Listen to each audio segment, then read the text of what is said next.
If you're rehabbing homes and not doing this, you're leaving some serious money on the table.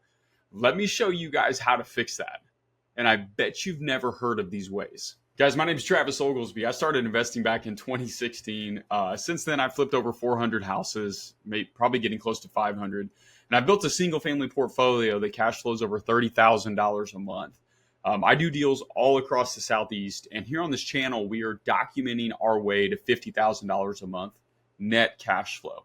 I have a simple, repeatable process, and I'm here to show you exactly how we do it. So in this video, I'm sharing my biggest mistakes that I made early on and how we've dialed things in since then to net $40,000 profit per rehab deal. And guys, you've got to see all these steps. So later in this video, I'm going to give you guys our Lowe's and Home Depot, if you're one of those Home Depot guys, our secret pricing model and how to get this select pricing from them. So step number one, making money on the front end. What does that mean? So let me give you guys an example.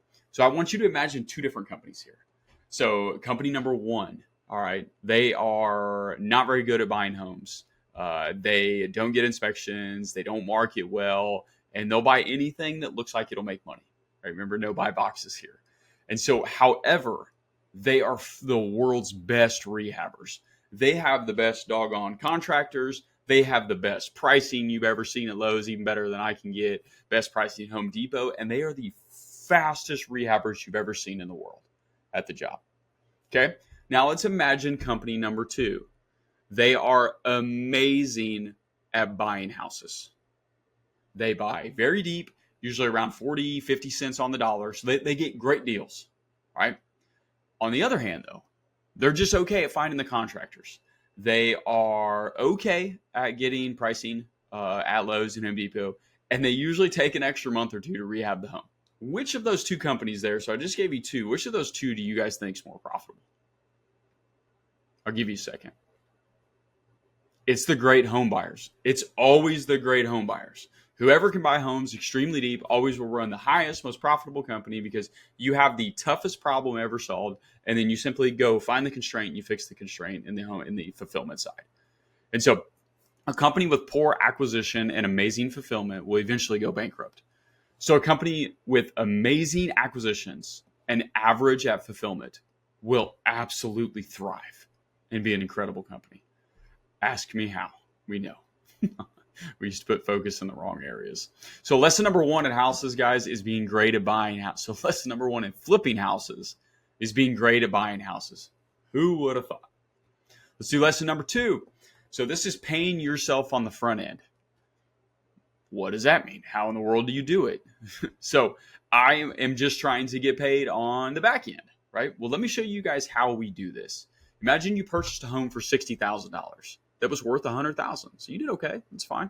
And so you bought it at 60%, right? 60,000 divided by 60, so 100,000, 60%. And so at the time of closing, we would raise $70,000 for that deal. Imagine the home needs no rehab.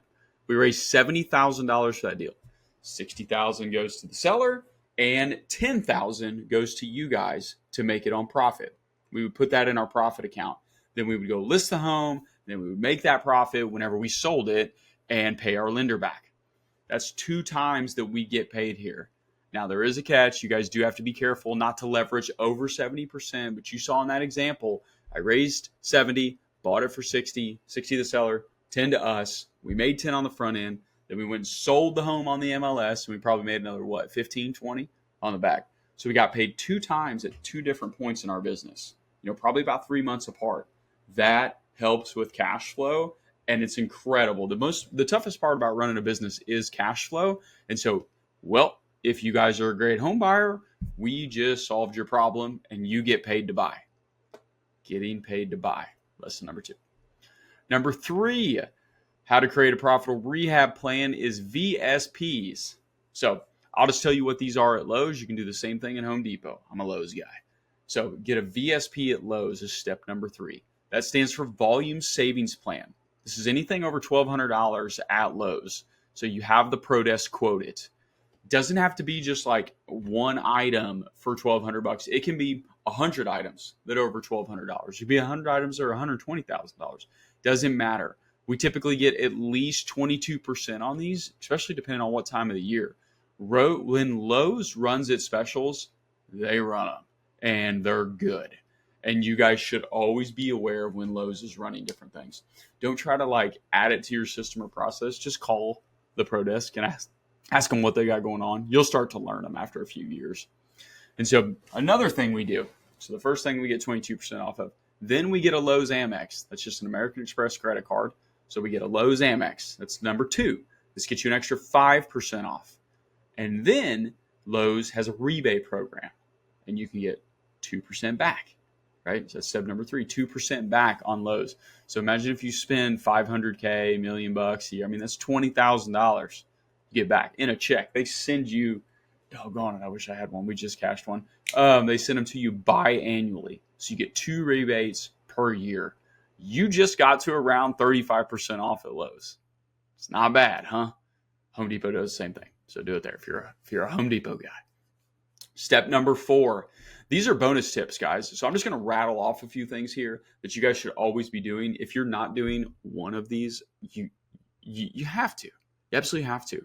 And so set a timeline, budget correctly, and based on the experience that you have and your time available to dedicate to the project. Don't set a timeline that is unrealistic for you. If you're full-time in real estate, cool. It's probably a tight timeline. If you have a big W-2 and you've got 2 little ones and you're married and you got all this, you do a lot with your church like we do. You got a whole lot of other things going on in your life. Don't try to set it at the timeline that we would, where I have full-time people that are on them every day. Okay. Always pay your contractor after the work has been verified. So they can tell you that it's been done. That's fine, but you have to verify it.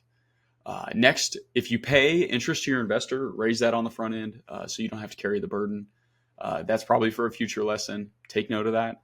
I'll read it again. If you have to pay interest to your investor, raise that on the front end so you do not have to carry the burden. Think about that. Next, set your utilities up in your LLC, never your personal name. That's experience. If you do that in your personal name and you miss a $5 water bill, boy, does it smoke your credit score. My goodness. Again, ask me how I know. And the last thing, guys, don't over-rehab. Don't over-rehab. Especially not if you're learning our model and doing things the way we do. Don't you dare over-rehab. So I bet this was a lot different than you guys expected. These are the things that I've just learned in the last year or two and really been able to put them on paper. You know how you really learn a lot of things, but you don't necessarily know how to explain them or explain them easily. And so as we're getting, almost to a decade now, and I have some time back to figure out exactly what has driven our success, I'm able to explain them easier. And so, guys, if you like this video, be sure to subscribe to my channel. This is how other people can benefit from what we're doing. Also, here in the show notes, I will have our Lowe's secret pricing tool that you guys can click and you can get access to that of exactly what I just said to you and some more detail on how we do it. If you guys have any questions, leave me a comment. I try to respond to every single one of them. I love getting to do that. And guys, if you don't know Jesus or real estate, I always suggest you get to know both.